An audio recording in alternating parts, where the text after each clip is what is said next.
resolver, nós continuaremos parados. Por quê? Essa agência está sendo foco de um terrível assédio moral. Os funcionários, trabalhadores, já existem 6 afastados desde que a gerente chegou, em dezembro. Desde dezembro, o sindicato vem recebendo uma série de denúncias e vem tentando resolver na conversa. Mas a postura dessa gerente não é de conversa.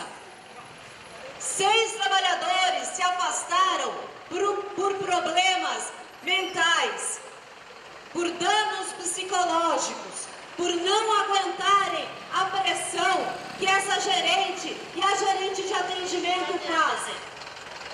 Diversas normas do trabalho, leis do trabalho, também não são cumpridas, onde os caixas passam mais de 8 horas fora do permitido, passando envelope. Desvio de função, humilhação. Nós não vamos permitir que isso continue acontecendo com os trabalhadores do Santander.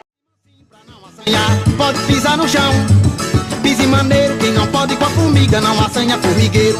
Pisa maneiro, pisa juvenar, pisa de mansinho pra não assanhar. Eu vou falar na formiga, formigazinha, formigueiro na cozinha só me faz é formigar. Formiga preta não é a sararazinha, é uma pequenininha, mó de queima pra danar.